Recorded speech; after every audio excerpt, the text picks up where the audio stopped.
Paul Bear is at his funeral. But that was the last time you saw him before the funeral, was when you were up there Right.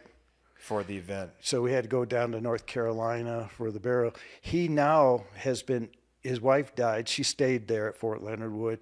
So he's buried at the National Veterans Cemetery at Fort Leonard Wood. How close were you with him prior to that event? Worked together, 10-man detachment, worked together for probably, when he came in there, he came in after I did, I would say we probably worked together 4 or 5 years. So you knew him pretty well. Oh, yeah, we knew everybody. We would have family things together, picnics, and everybody would, like a potluck type thing at the unit. We're all really close. I'm still in contact with his daughter. Are you? The bomber, I'll tell you about the bomber. Yeah.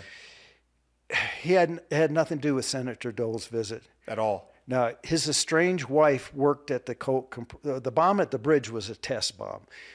His estranged wife, they were in the process of getting divorced, worked at the Colt compressor factory.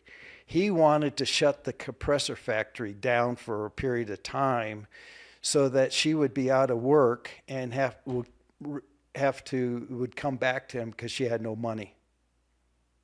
Wow. That was the bomber's.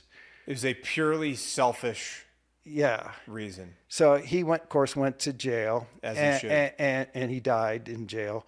But several years ago, he had an estranged wife and he had a baby daughter.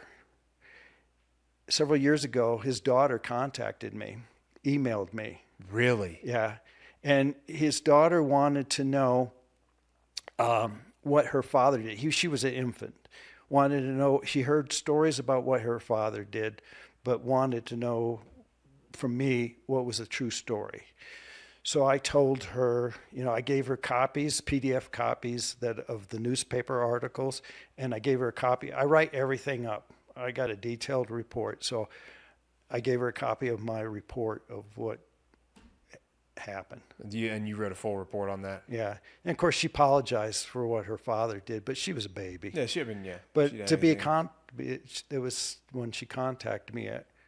That's wild that she reached out to you. Yeah, she did. But she heard stories. She wanted to know what was true. Maybe she felt guilty for something that he did. Maybe she felt guilty for it because there might have not felt like there was any reconciliation for it. Right. Or retribution for it, Yeah. So I'm Ken's foster, one of his daughters. We're still in contact. That's good. And they have a thing that they raise money at Fort Leonard Wood every year.